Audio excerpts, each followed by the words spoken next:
Bueno, ¿qué tal? ¿Cómo están? Bienvenidos. Gracias por estar con nosotros. Estamos listos esta mañana para conversar con Ricardo Alarcón, presidente de la Asamblea General de Cuba. Está de visita en nuestro país porque obviamente la Asamblea Legislativa de El Salvador le ha declarado amigo, ¿no? Y hay un reconocimiento. Pero vamos a aprovechar su presencia aquí en El Salvador para preguntarle sobre diversos temas. Vamos a hablar sobre este tema que jamás ha pasado desapercibido, un tema que está siempre en la agenda de los medios de comunicación, de los países incluso latinoamericanos, de los países europeos. Me refiero al bloqueo impuesto a la isla por parte del gobierno de los Estados Unidos, un bloqueo que más adelante vamos a revisar las cifras, impresionante, ¿no? Lo que significa para el gobierno de Cuba, pero también digo lo que significa para el gobierno de los Estados Unidos mantener un bloqueo de este tipo hacia la isla.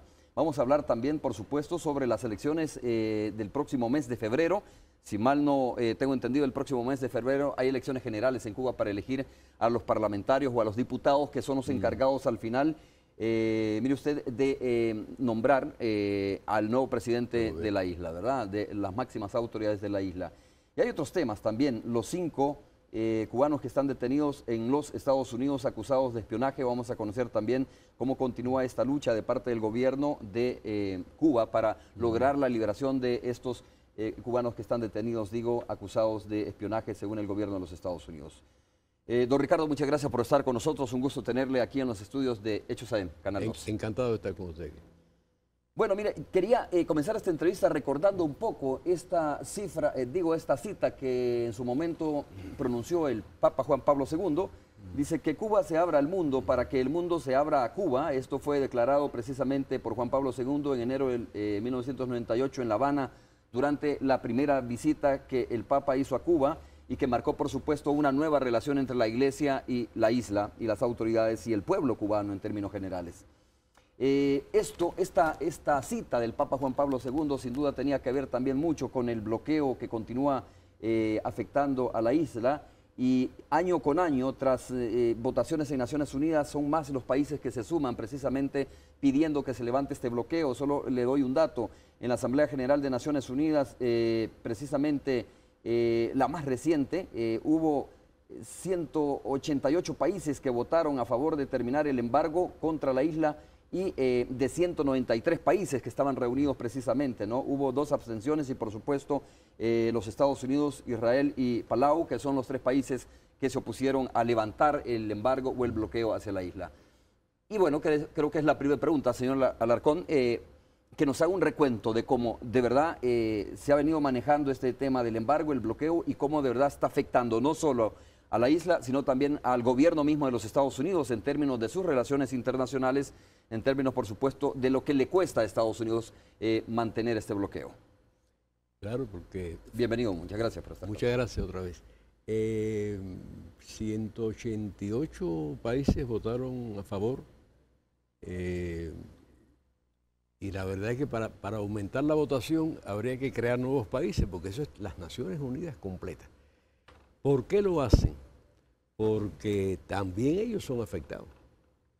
El bloqueo no es solamente impedirle a Cuba comerciar e impedir inversiones en Cuba. Al hacerlo también están impidiéndole al otro, al eventual socio de Cuba, a posibles socios por sus propios intereses. Por eso es que el mundo entero lo condena. Las consecuencias para nuestro pueblo son enormes. Se ha calculado en términos financieros de lo que ha costado por pérdidas en transacciones que no se pudieron hacer, en costos adicionales porque hay que importar las cosas de grandes distancias, ya que el mercado norteamericano está cerrado. Se ha calculado por nuestra parte conservadoramente en más de $1 millón de millones de dólares. Pero hay cosas que nadie puede calcular. Cuando un niño está sufriendo hoy en un hospital para cardiopatías, porque no puede conseguir el hospital un aparatico que lo producen solo unos laboratorios norteamericanos, ¿cuánto cuesta eso? El sufrimiento de un niño o la muerte de un niño, y para la madre. O sea que cuando hablamos de $1 millón de millones, estamos hablando de las pérdidas contabilizables de operaciones frustradas o encarecidas arbitrariamente en 50 años, pero los daños humanos, las consecuencias para nuestro pueblo, que es un pueblo cuyo más del 70% de la población nació en Cuba después que comenzó el bloqueo, han vivido toda la vida en esas condiciones. Así que es algo de un peso terrible para nuestra gente, pero también para Estados Unidos, yo diría en términos de reputación, de credibilidad, porque el mundo entero lo condena. Solo Israel, por razones de su alianza especial con Estados Unidos, solo Israel vota con Estados Unidos en contra de la resolución que condena el bloqueo, pero Israel no practica el bloqueo. Pero sí vota a favor del bloqueo. Vota, le da el voto a Estados Unidos, pero en Cuba hay inversionistas israelíes. El gobierno de Israel no les impide hacer negocio con Cuba. Y los otros países que usted mencionó, Palau y los que se abstienen, son en realidad protectorados norteamericanos. Eran antiguos territorios del Pacífico que Estados Unidos recibió después de la Segunda Guerra Mundial bajo su tutela. Entraron en Naciones Unidas, pero en sus constituciones dice que la política exterior y la defensa de esos países las lleva a cabo Estados Unidos.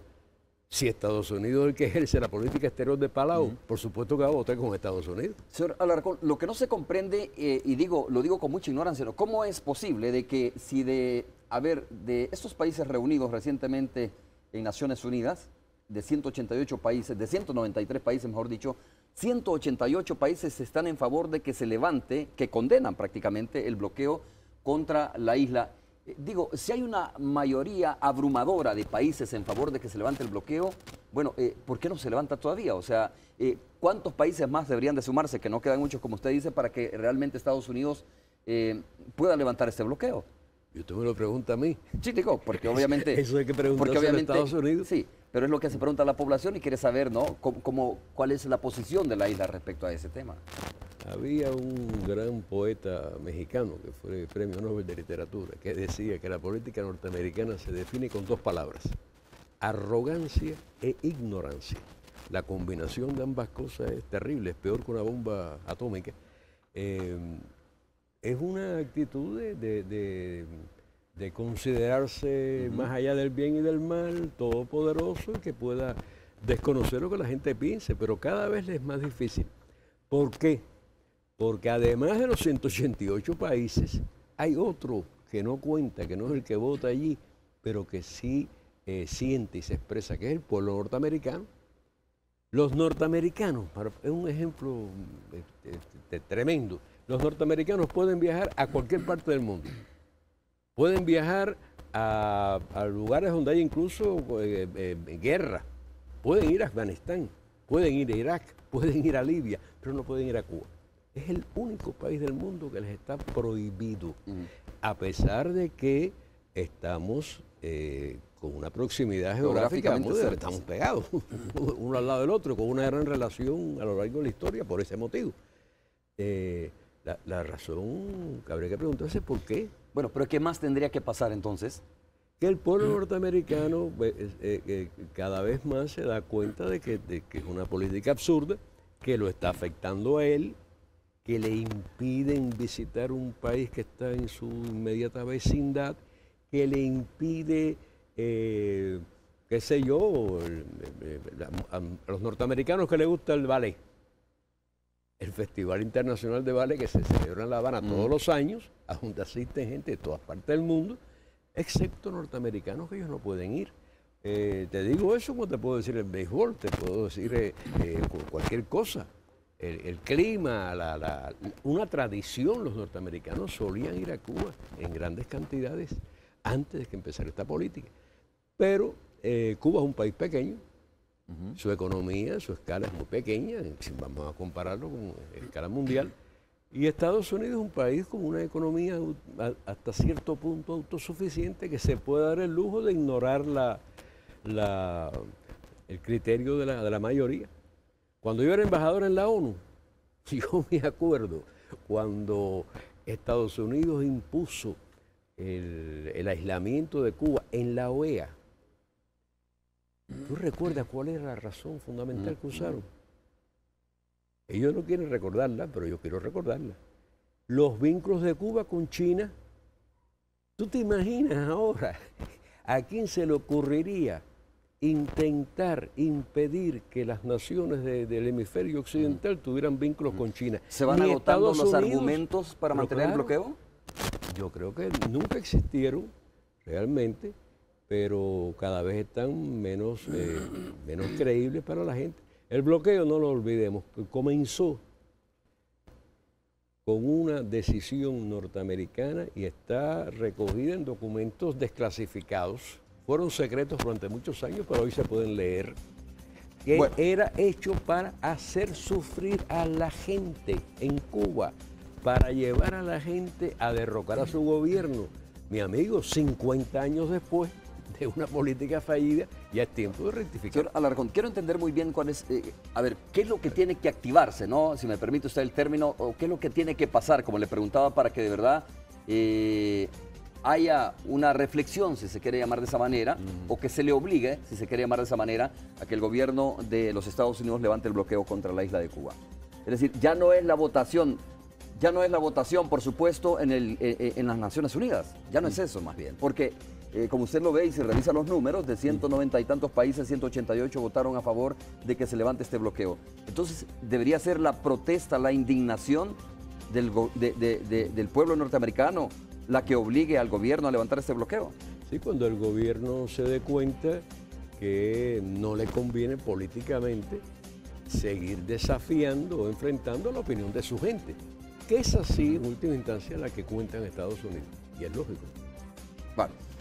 Vamos a ver a continuación si le preguntamos a la población salvadoreña, señor Alarcón, le preguntamos qué piensa del bloqueo que el gobierno de los Estados Unidos mantiene contra la isla de Cuba, y escuchemos a continuación.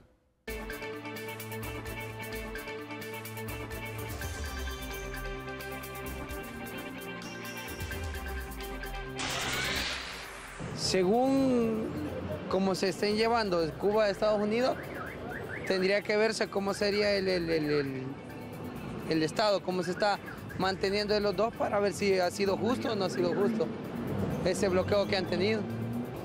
Reunirse pues y pensar, hacer las cosas para el pueblo de Cuba, igual que el pueblo de Estados Unidos. Pues. Creo que se debería de finalizar porque las barreras de los países creo que no es buena. Creo que todos deberíamos de ser un solo pueblo y ayudarnos mutuamente. Aparte de las políticas, creo que eso no se debería tomar en cuenta.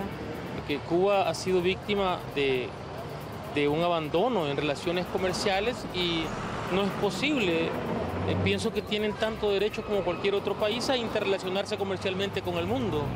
Yo creo que el bloqueo no es tanto con Cuba, yo creo que el bloqueo es entre ellos mismos, porque como ellos son un poco más racistas que otros países por la ideología, pero no sé, o sea, yo creo que así como dicen, no deberían de haber barreras entre países, sino que deberían de ayudarse todos, sería lo mejor. En realidad sí debería de levantarse, ¿verdad? Por la paz mundial que todos necesitamos al final, para ver unión entre no solo esos dos países, sino a nivel general. Para bien de Cuba, yo digo que está bien abrir enlace comercial.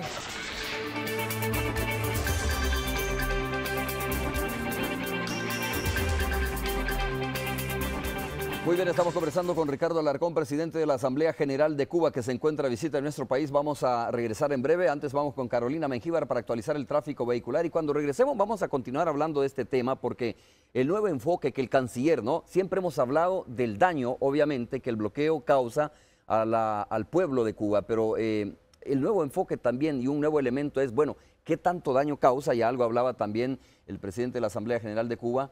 ¿Qué tanto daño causa el bloqueo también al pueblo norteamericano? Carolina, adelante.